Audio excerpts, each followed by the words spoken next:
काय हो, तुम्हाला पण हॉटेलसारख्या भाज्या खाव्या वाटतात, पण करायला अवघड वाटतात. तर अगदी सोप्या पद्धतीने बटाट्याची आपण ही भाजी बनवणार आहोत. याला दम आलू म्हणतात. बनवायला खूप सोपं आणि अतिशय चविष्ट लागतं.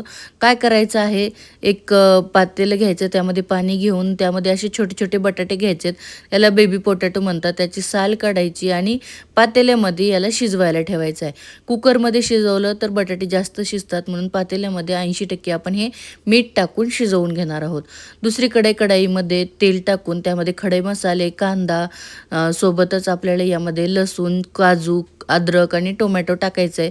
त्यालाही मस्त मऊ होईपर्यंत परतून मिक्सरच्या भांड्यामध्ये काढून याचं वाटण बनवून घ्यायचं आहे.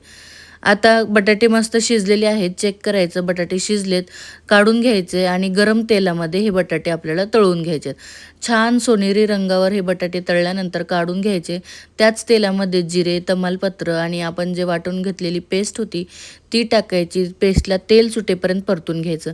नंतर यामध्ये लाल तिखट, हळद, गरम मसाला, धने पावडर टाकायचं. तेल सुटेपर्यंत परतायचं. घरचीच साय टाकायची आणि त्याला पण छान असं परतून घ्यायचं.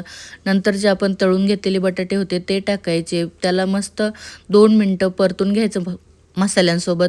नंतर गरम पाणी टाकायचं आणि 5 ते 7 मिनिटं भाजी छान शिजवून घ्यायची.